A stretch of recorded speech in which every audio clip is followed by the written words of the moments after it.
ಹೋದ ವರ್ಷದಿಂದ ನಿರ್ಣಯ ಮಾಡಿ ನಮಗ್ ಬೇಕಾಗಿಲ್ಲ ನಮಗ್ ಬೇಕೀಗ ಸರ ಇಲ್ಲಿ ಒಂದೇದ್ದು ಶೌಚಾಲಯ ಇಲ್ಲ, ನೀರಿನ ವ್ಯವಸ್ಥೆ ಇಲ್ಲ, ಊಟದ ವ್ಯವಸ್ಥೆ ಇಲ್ಲ, ಮಕ್ಕಳು ಎಲ್ಲಿ ಹೋಗ್ಬೇಕಾಗಾರ ಇಲ್ಲ. ಈಗ ನಮ್ಮ ಪ್ರಶ್ನೆಯಿಂದ ಒಂದ ಅಂತಲ್ಲ ಎಲ್ಲ ಪ್ರಶ್ನೆ ಇಲ್ಲೇ ನಾವ್ ಹೇಳಿವಲ್ಲ, ಬಿಒ ಸರ್ ಹೇಳಿ ಒಪ್ಸಿವಲ್ಲ, ಮತ್ ಇವ್ರು ಯಾಕೆ ಒಪ್ಪಿಗೆನಾಗ್ತಾ ಇರಲ್ಲ? ಈ ನಮ್ಮ ಊರ್ ಹುಡ್ರಿಗೆ ಅನ್ಯಾಯ ಆಗೈತಿ. ಇಲ್ಲಿ ಕೇಳಿಲ್ಲ ಕೇಳೋರು ಯಾರು? ಯಾಕೆ ಒಪ್ಪಿಗೆನಲ್ಲ ಅಂತ ಹೇಳ್ರಿ. ಪಿ ಮಾಸ್ಟರ್ ಅಲ್ಲ ಎಲ್ಲ ಕಡೆ ಹೋಗ್ತಾರ. ನಮ್ಮ ಊರಾಗ ಏನಾರ ರಕ್ಷಣೆ ಕೊಡ್ಬೋದು, ಏನಾಗ್ಲಾರ್ದಂಗ. ಒಂದೊಂದ್ ಕಡೆ ಏನಾಕೈತಿ, ಇವ್ರಿಗೆ ದೊಡ್ಡ ಸಮಸ್ಯೆ ಮಾಡಿ ಕಳಿಸ್ಯಾರ ಸರ. ಎಲ್ಲಾ ಕಡೆ ಯಾವ ಊರಾಗ ಏನಿರಲ್ಲ,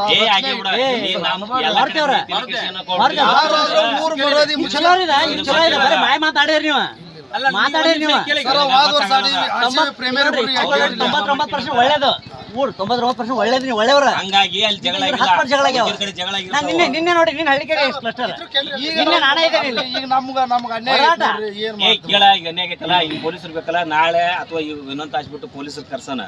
ಆಮೇಲೆ ನಮ್ಮ ಇವರೆಲ್ಲರ ಅಧಿಕಾರಿಗಳು ಬರೀತಾರ, PO ಅಂತೇಳಿ ಅವ್ರನ್ನ ಆಡ್ಸೋಣ. ಅವ್ರು ಕರ್ಕೊಂಡ್ಬಂದು ಅವ್ರ ಸಮ್ಮುಖದಾಗ ಆಡಿದ್ರೆ ನಮ್ದು ಏನಿಲ್ಲ ಅಬ್ಜೆಕ್ಷನ್.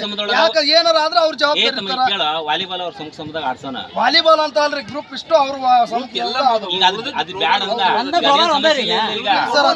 ನಡಿಲಿ ಅಂತ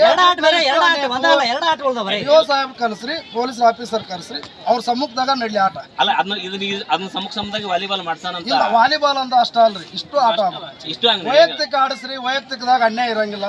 ಮುಂದೆ ಬಂದಿದ್ದವ್ರು ಗೆಲ್ತಾರ, ಹಿಂದ್ ಬಂದವ್ರು ಸೋಲ್ತಾರ, ಅದಕ್ಕೂ ಇಲ್ಲ. ಸರ ಗ್ರೂಪ್ನ್ಯಾಗ ನೋಡ್ರಿ, ಇಲ್ಲೇ ವಾಲಿಬಾಲ್ ಆಡ್ಸಕತ್ತಾರ. ಗ್ರೌಂಡ್ ರೌಂಡ್ ಇದು ಮಾಡೋದ್ರಿ, ಅದನ್ನ ಇಚ್ಚಕ್ಕಾದ್ರೆ ಪಾಯಿಂಟ್ ಕೊಟ್ರ, ಆಚಕ್ ಪಾಯಿಂಟ್ ಕೊಟ್ರ. ಇದು ಅನ್ಯಾಯ ಯಾವ್ದನಲ್ರಿ?